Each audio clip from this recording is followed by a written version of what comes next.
this person, you should call 911 immediately. On June 19, 2017, police arrived at a quaint farmhouse property in Idaho to conduct a welfare check on its new residents. A 60-year-old man, his 47-year-old girlfriend, and her teenage daughter. They just excitedly moved into the home, but nobody had heard from any of them in several days. Something just wasn't right. When the first officer arrives at the ranch, he's immediately hit with a smell that stops him cold in his tracks. He knows exactly what it is before he walks any further. The smell of something rotting. There's a shed near the house, and that's where the odor seems to be coming from. So he radios in some backup and starts to make his way over to investigate. The closer he gets, the stronger the smell gets, and the sheer number of flies swarming around him increases immensely. He can feel in his gut that he's about to discover something he doesn't want to see. But he proceeds anyway. When he finally opens the door to the shed, sunlight shines through the crack and into the small storage area before him. There on the floor is a bright blue tarp, and it's draped over something, or rather, someone.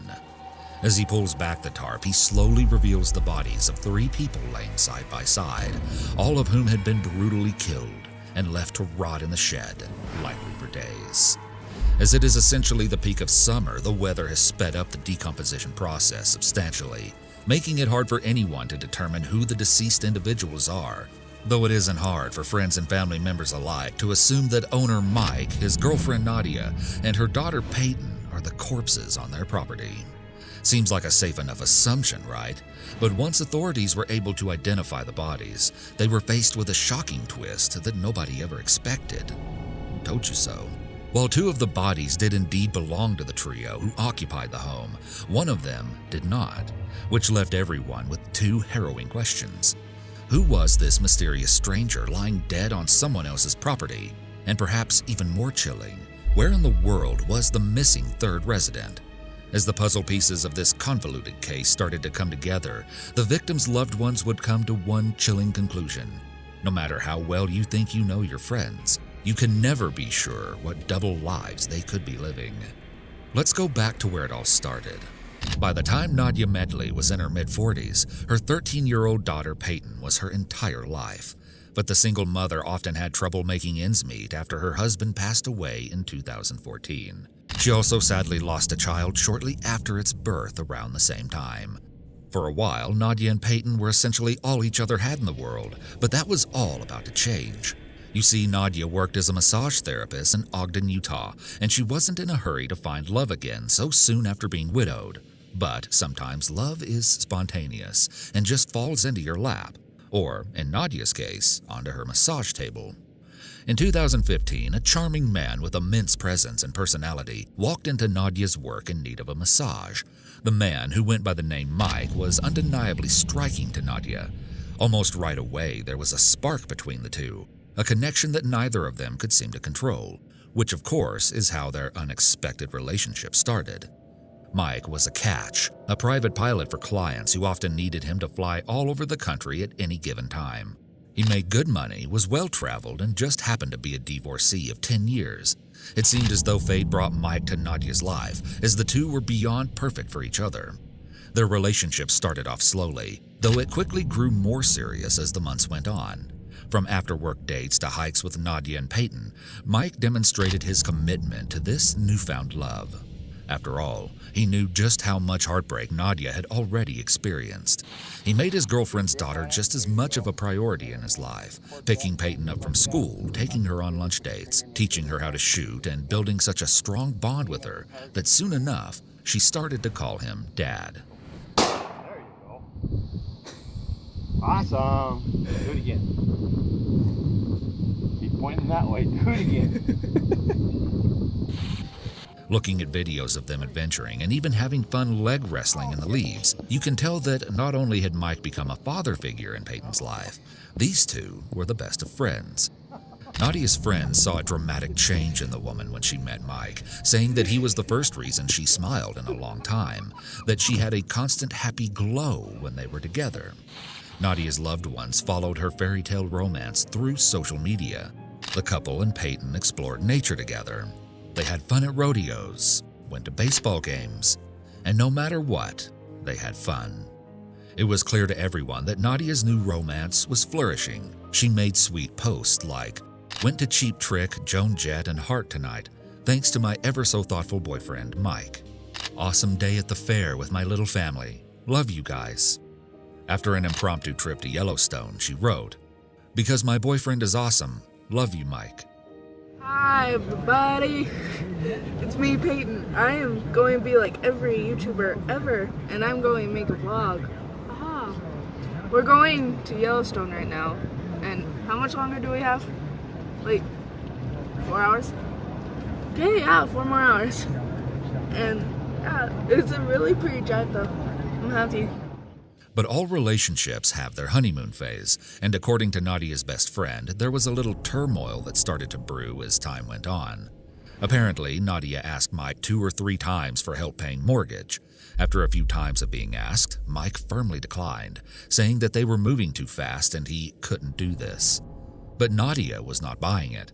She had seen one of his paychecks, which reportedly showed that Mike made $10,000 in a single month. Nadia knew that Mike made a lot of money as a pilot, and she didn't understand why he wasn't willing to help her out financially. This heated dispute became a point of contention and eventually led to a brief separation of the pair. However, their love was like a magnet pulling them back to one another in no time. Nadia texted her friend, "He told me separation wasn't making him feel any better. We really have a hard time being apart at this point." Perhaps the most difficult part of their relationship to manage was the frequent distance between Nadia and Mike. After all, Mike's work often took him far from home for a considerable amount of time, sometimes for weeks on end, which can definitely put some strain on a relationship. But as they say, distance makes the heart grow fonder, which is exactly what happened with Mike and Nadia. The distance and time, it seemed, had nothing on the bond they have formed. In fact, it had only made Mike realize that he couldn't bear to spend so much time away from Nadia and Peyton anymore. This once casual relationship needed to be more permanent. So Mike ended up purchasing a ranch in Caldwell, Idaho, and told Nadia that he simply couldn't let her think he wasn't ready for commitment. He invited her and Peyton to move in with him and promised the two of them anything they wanted. Open fields, horses, dogs, rabbits, anything to make them happy and allow them to live a full life with him. Nadia's status updates captured her growing excitement as this living arrangement went from a tentative idea to a concrete plan. Nadia, Peyton, and Mike were ecstatic to start their new life together. In fact, Nadia was so excited that she started to dedicate all of her time to decorating the ranch. Never in her life did she have so much space to work with, and she was beyond ready to turn the farmhouse into a proper home for her and her 2 favorite people. She started putting up fences around the yard and building pens, coops, rabbit runs, you name it.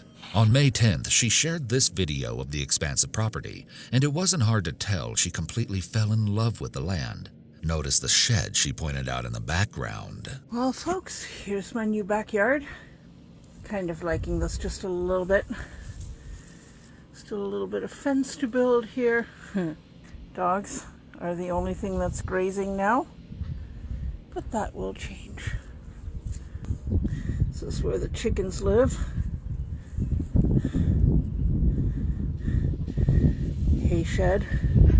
Can't even see the house because of all the trees.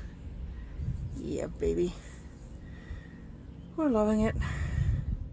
For both Nadia and Mike, they felt that they'd finally found their forever person. This was a new beginning unlike any other. It was a dream come true. It felt almost too good to be true. And unfortunately, that's because it was. In June of 2017, Nadia needed to take a trip back to Utah to pick up some of the horses that Mike had purchased for the ranch. Mike himself couldn't go pick them up because he had to work and wouldn't be around, so Nadia volunteered to do so. Except on the weekend of June 9th, when she was supposed to arrive at the pickup destination for the horses, Nadia never showed up. The worker she was supposed to meet decided to call her just to check in. Perhaps it was just a simple misunderstanding, or perhaps it was much more than that. When Nadia never answered the phone and never returned any calls, it became clear that there was something very, very wrong.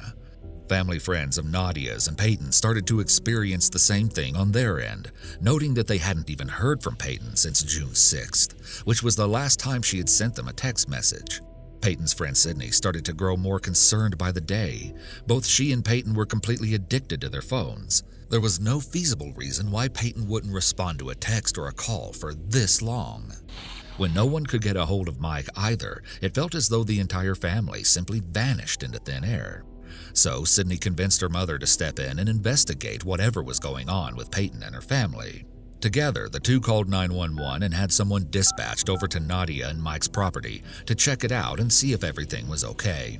Mike's concerned relatives also called to request a welfare check, which brings us full circle to the authorities stumbling upon the unforgettable scene of 3 badly decomposed dead bodies.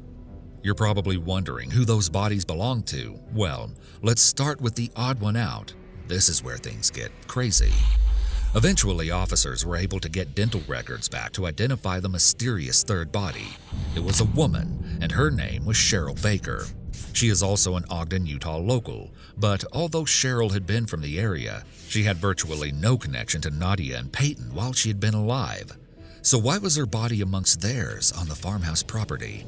Well, like I said, Cheryl had no connection to Nadia and Peyton. She did, however, have a connection to Mike. You see, Mike's real name is Gerald Michael Bullinger, and Cheryl Baker was his wife of 7 full years up until her sudden death. You heard me right. Cheryl and Gerald were married for 5 whole years before Gerald even started dating Nadia. Not only was Gerald cheating on Cheryl by starting an entire new family with Nadia, but the home where his mistress and her daughter lived in Ogden had only been 8 miles away from where Gerald had lived with his wife the whole time. This, of course, is why it was so easy for Gerald to pull off living a double life. He could easily move back and forth between his 2 partners without raising any suspicion. You just can't make this stuff up. However, Nadia's best friend later admitted that she always found it weird that, despite the closeness of their houses, Nadia didn't seem to spend many nights with her boyfriend. She recalls Nadia only staying over with Gerald one time, but she figured that the man was just easing back into things since he said this was his first relationship in 10 years. I cannot stress how deceiving this man Gerald is. He literally could not get proper funding to actually buy the ranch he moved into with Nadia and Peyton, so he had Cheryl purchase the property for him, telling her that it would become their retirement home. In other words, the property Gerald lived on with Nadia was not even in his name. Cheryl had purchased it completely on her own. All the while that Nadia had been sharing excited posts about moving to the idyllic rural land, so too had Cheryl been gushing with colleagues how she just couldn't wait to spend her retirement in the beautiful countryside with the man she loved. Most notably, the ever-creative Cheryl, who loved crafting, taught art, and even made her own wedding dress, wished to turn the large shed on the farm into her very own art studio. So it's no surprise that Cheryl had wanted to see the property for herself in June of 2017. She had just retired as a teacher on June 6 after spending many years working at schools for the deaf and blind.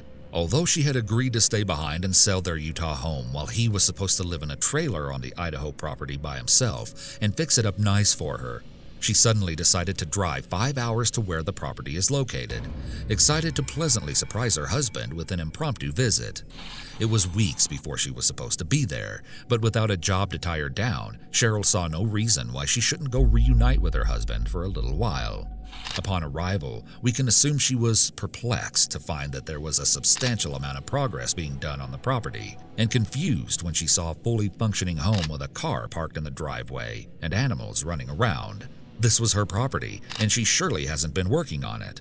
She probably thought Gerald was having some construction and remodeling done for the two of them as some kind of surprise. Perhaps Cheryl hopped out of her car and walked up the driveway, interested to see who was inside the house and what they were doing on her property without her consent.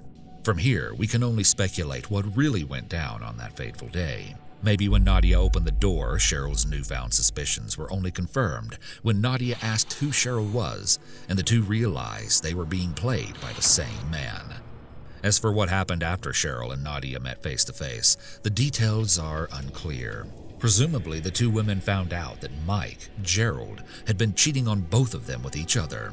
It's likely that they were both incredibly frustrated with themselves and each other, but mostly Gerald. And at some point, police assumed that Gerald must have discovered that the two women had found out about each other, unraveling his secret life. That's when officers believe he became violent, as his whole world came crashing down in an instant. It is alleged that he took out his anger on not only Cheryl, but Nadia and even young Peyton. That's right. The 3 gruesome bodies on the property were tragically identified to belong to none other than sweet and considerate Nadia Medley, her innocent daughter Peyton, and Gerald's 56-year-old wife, Cheryl Baker. When the bodies of the victims were analyzed, it became clear that they had all 3 been shot in the head, execution style, before their corpses were discarded into the shed on Gerald's property. In addition, while some of the animals on the property were alive and roaming around, such as a snake and some rabbits, several animals, presumably family pets, were found dead, including some birds and 3 dogs, who, just like the human victims, had been shot execution style. All of the specifics of how that came to happen are unknown by almost everyone. Everyone except Gerald himself. But he is nowhere to be found. Can you imagine how it must have felt for the victims' loved ones to find out they'd been caught up in one big lie this whole time? One of the things I found most bizarre about this case was the fact that Cheryl's relatives came forward to say that the whole time Gerald was having an affair with Nadia, nobody noticed any signs of him pulling away from his wife. They remembered him as a supportive husband who made time to spend holidays with the in-laws and go on outdoor family adventures. In fact, they believe Cheryl thought her marriage was absolutely perfect. Just the thought that Gerald was such a good liar that he could keep up this charade convincingly for so long is mind-blowing to me. On a similar note, one of Nadia's friends was so confused by the news reports stating that Cheryl was Gerald's wife that she reached out to the news channel and told them, I think you have it wrong. He wasn't married. It's safe to say that Gerald was extremely successful in pulling the wool over the eyes of everyone he knew. I think Cheryl's brother put it best when he said, I don't know what his plans could have been. Just pick one and tell the other to go home. You don't kill them. And that's another fascinating rabbit hole of this case. What was Gerald's plan? Well, the first assumption might be that he always hoped to keep his 2 lives separate, but promising both his partners a new life in the same exact house was obviously a ticking time bomb. Cheryl's brother has speculated that the closest theory he could come up with was maybe Gerald was waiting for Cheryl to sell their house in Ogden, which was in her name, so that he could cash in on the money before leaving her for his mistress. After all, it is weird how much Gerald seemed to struggle with money given his seemingly lucrative career. I mean, I kind of wonder myself how much he was actually working. Both of his lovers were okay with him being away for weeks at a time because of his occupation, but since he had to fit in quality time with both sides, maybe putting in actual flying hours was low on his priority list. All the same, I really want to know what Cheryl thought when he saddled her with all the financial burdens of buying the new Idaho farmhouse. But what if the choice to bring his 2 lovers to the same area had a different purpose? That's right. Many people theorize that Gerald may have been hoping to start a polygamous marriage where his relationships could seamlessly merge into one family, or where Gerald could have his cake and eat it too. Still, I just don't know if he would take that big of a risk knowing both women would be furious at him for his infidelity and more than likely not open to the idea of sharing a husband. Yet another thing people have called into question is Gerald's religious views. There seems to be many conflicting reports. Nadia's best friend has stated that both Nadia and Gerald were very atheist, but Gerald and Cheryl were apparently dedicated members of a Hindu temple. Still, other articles claim that Gerald told Nadia he was a Mormon from Montana. I was able to locate some information that came from Gerald's first wife, a woman named Jackie Garcia, whom he met in the 1970s when they were both freshmen at what is now Brigham Young University, Idaho. He reportedly served his mission in Manila and then married Jackie at the Salt Lake City LDS Temple. But from the very start, Jackie says she got a bad feeling about her groom, saying she knew it was a mistake as soon as she got home from the honeymoon. And the next 10 years of their union would show her his true colors. She said his deceptive ways were so extreme that you could catch him red-handed, God could be pointing at him, and he'd still lie all over the place. Jackie also reports experiencing physical abuse at Gerald's hands. The first time she was shown the darkness hidden within her husband was during their very first year of marriage. They'd been arguing, and she found herself on the floor as Gerald loomed menacingly over her. She slowly looked up at him and asked, "You wanted to hit me, didn't you?" He said yes. Not long after that, Gerald allegedly did cross that line. Jackie says he would hit her once during arguments, and she would stop talking. It got to the point where she feared greatly for her life. Still, she tried to make it work, reaching out to the church and loved ones for help. But to her dismay, Gerald was so good at putting on a friendly mask to the outside world that nobody really believed her story. At this point, she had really tried everything. Counseling, a domestic violence hotline, even sending Gerald to therapy for batterers. But ultimately, their marriage would come to an end in 1988, after years of infidelity on Gerald's part, and he quickly began a relationship with the woman who would become his second wife. There's not much information available about this second marriage, but it is claimed that he left this wife to marry another mistress yet again. That mistress would have been Cheryl Baker, his third wife, but because all who knew her attest to how pure-hearted and genuine Cheryl was, there's a pretty good chance she didn't even know she was the other woman in the first place. And with this background, we can understand why Gerald would learn Sanskrit and attend Hindu temple with Cheryl, while simultaneously connecting with Nadia as a supposed ardent atheist. His first wife explains, he compartmentalized. He was whatever way somebody needed him to be. And indeed, Gerald was Mr. Perfect, Prince Charming for both Nadia and Cheryl. Unfortunately, it just had to be at the same time. But had Cheryl suspected something fishy after all? Oddly, the last text a friend received from Cheryl around the time she would have been heading to the Idaho property read, "Take care of my dogs. I don't know if I'm coming back." At first, this wasn't too concerning, as the recipient of the message just assumed Cheryl had decided to take a backpacking trip with Gerald, as they were known to do. But seeing this message with the gruesome context behind it makes me think Cheryl may have had an idea what was going on and was going to the home for more than just a light-hearted surprise visit. But then again, many have raised the question, how do we know Cheryl's even the one who sent that text? Would her husband have used her phone to send it after her death? Personally, I don't think Gerald would go out of his way to send a text like that just to protect their dogs. After all, it would tip people off that something was wrong. And if the many dead animals found on the farmhouse property prove anything, it's that Gerald doesn't care that much about preserving his pet's well-being. However, CBS reported that the text was sent around June 11th, and authorities believe the crime occurred on the 8th or 9th. So with that in mind, maybe Gerald really was behind the odd message. But on the topic of if Cheryl suspected the affair or not, there's one last thing that really confounds me about this case: the social media posts.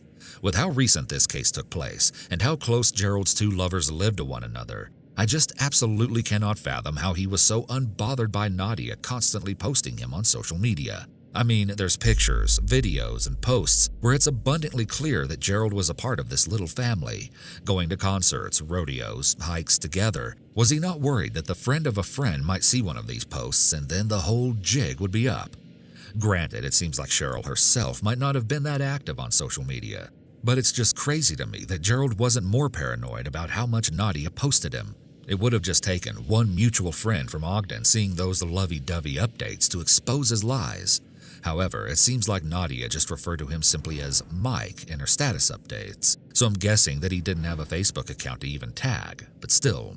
Regardless, you want to know the most frustrating part about this investigation? Authorities believe that Gerald Bollinger had a distinct head start before anyone even noticed that Nadia, Peyton, or Cheryl were missing. In fact, Gerald had 10 whole days to start his life on the run before anyone was even looking for him, and he used them to his advantage. According to investigators, Gerald actually spent the first 24 hours in Idaho after the death of Nadia, Peyton, and Cheryl. Just thinking about the possibility that he slept in the farmhouse with the 3 dead bodies right next door in the shed is absolutely chilling. And actually, one neighbor told reporters that she had actually heard screams near the property in the middle of the night, around the time when the murders would have taken place. But she didn't call the police because she wasn't sure if it was an animal or a woman, and figured that a neighbor who lived closer to the farmhouse would report the strange activity if it was really serious. What's more, other neighbors would actually report hearing gunshots around the time of the crime. But then again, this was not really a big deal. The rural area was full of hunters and target shooters. I mean, we even saw that Gerald taught Peyton how to shoot. So, of course, neighbors would assume the gunshots were from recreational use. Still, I think it's important to clarify that even though this property was technically rural, the houses are close together enough that I find it strange no one noticed anything weird. Perhaps the dense aligning of trees that Nadia had looked forward to receiving privacy from was just enough to hide the dark deeds taking place there from any curious eyes. Can't even see the house because of all the trees. However, from the victim's manner of death, it appears that there may have not been all that much of a struggle that could have alerted anyone in the first place. It is believed that Nadia, Peyton, and Cheryl all died from a single gunshot wound to the head.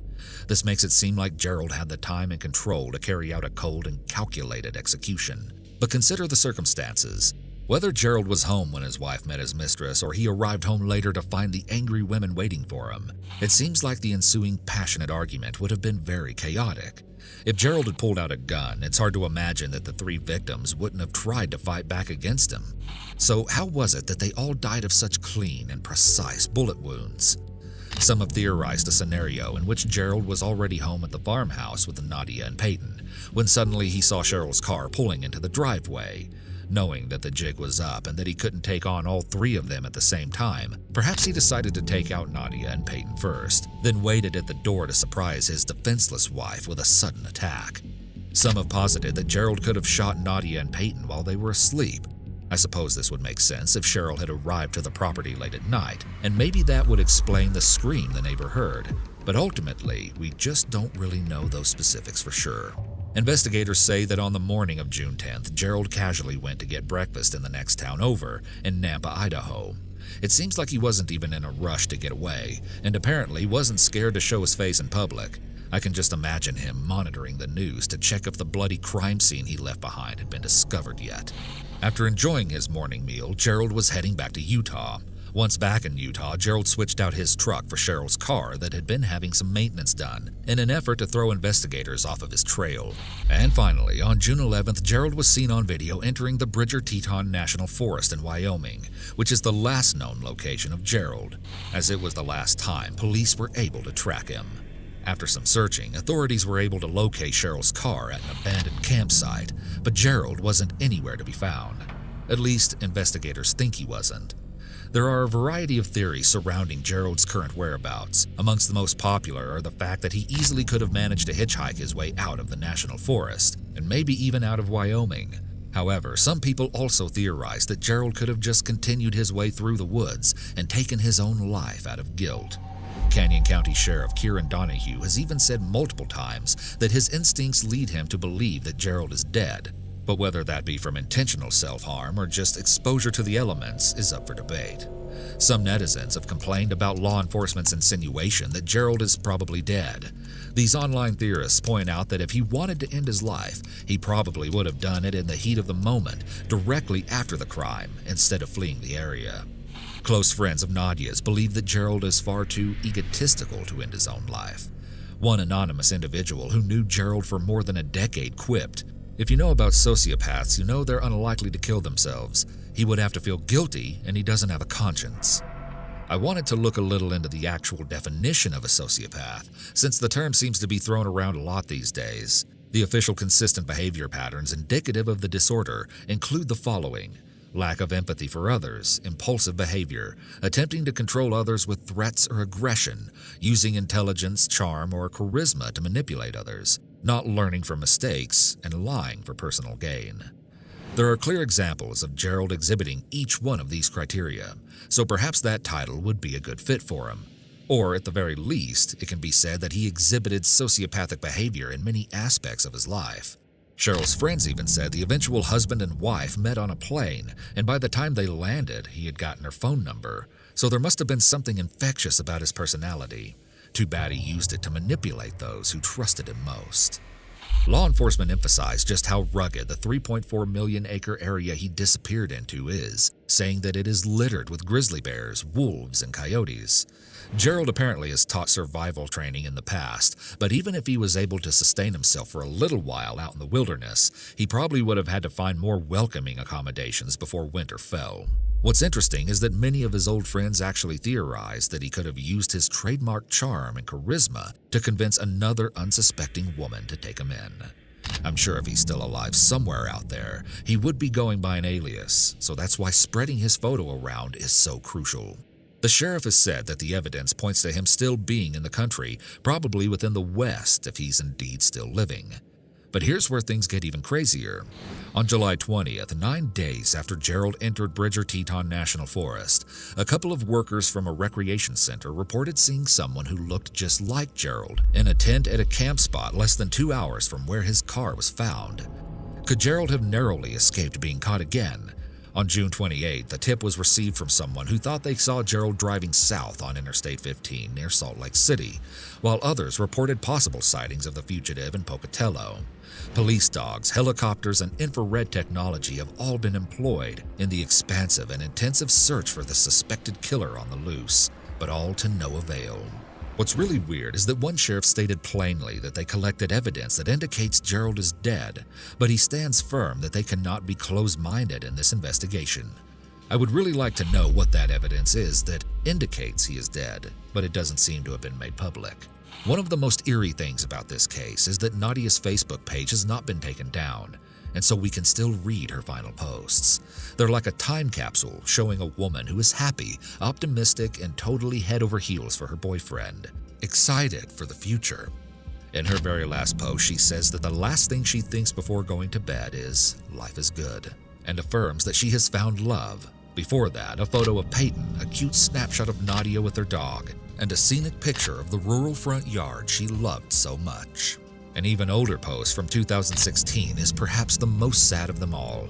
Nadia shares that she is a survivor of mental and physical spousal abuse at the hands of her late husband. She bravely writes, "I'm much better off now and definitely a survivor, and let me tell you, real people don't hurt others." About a year before the murders, she posted a photo of Mike and Peyton, writing, "Happy Father's Day to all the real dads out there, those who inspire their kids, who are there for their families, who take the time to make a difference." It is truly tragic to see just how much she had to go through already, and even then, she had no idea the monster that her boyfriend Mike really was. At the same time, Peyton actually had her own YouTube channel, and going through some of her old videos really hit me hard. Hello everybody, it's me, Peyton, and I am back for another new video with my mom. Hi. So, today I'm going to be painting her face Galaxy.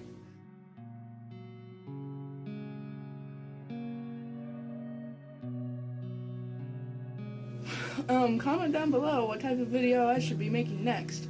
I have a very one... Please don't say paint your mom. Just paint your mom all over. Oh god. Yeah. Not on YouTube, you won't. Her last video shows Peyton sharing her New Year's resolutions for 2017, having no idea that her life would be cut far too short. I just want to be able to, like, I don't know, have my own opinion more, be able to say stuff more. Like, if I don't want to do something, say no, I'm not going to do that. And with standing up for myself also, being able to tell people when something's, like, hurting me and getting them to stop. God, I need to focus. Fourth thing is, I want to do more writing, because as I doubt any of you guys know, I love to write. I have stuff published in my school's book. That's really good. I might read it to you guys. Because it's like kind of a way to express something I love to do. Like, I love to sing, and that's what I do on that channel. I love to, like, write my own songs. Like, I just learned how to play guitar, so hopefully, like, I'm not great, but I can do stuff. And so hopefully I'll be able to do that more. But it's just, altogether, just doing things that'll make me happier. Do things that'll make you happier. Like, don't just sit here saying, you know what, I'm gonna do that, and it'll be great. No, do something, actually do it. Do something that will make you happy. Do something that will impact your life for the better. If that's getting rid of some of the friends that treat you like complete, then get them out. Get rid of them. If you want to go talk to that hot guy at your school that you've had a crush on forever, do it. Don't just wait for the right moment, because guess what? There will never be a right moment. We don't have enough time in this world to just keep waiting for the right moment, because eventually we'll just give up. What we wanted to do won't seem important, we'll lose the interest, and we'll just live our lives not knowing that we did that. We'll just live our lives in the what ifs. And that's not okay. You need to put yourself out there, because we have one short life. And no matter what you believe happens afterwards, we have one life, and you need to live it the way you want to. Doing whatever you want to do, not what other people want you to do. Live your life the way that it makes you happy. But just listen to me. It's more important to live in the now and live like we're gonna die tomorrow than live like we have 20 years ahead of us, or however many years. Gerald Bullinger is really the only person of interest in the murder of Nadia, Peyton, and Cheryl, and needs to be located, dead or alive, as soon as possible. At this very moment in 2021, Gerald Bullinger is still considered armed and dangerous, and is very much wanted by the law. So keep your eyes peeled for a Caucasian male in his 60s who is around 6'1" and weighs approximately 240 pounds.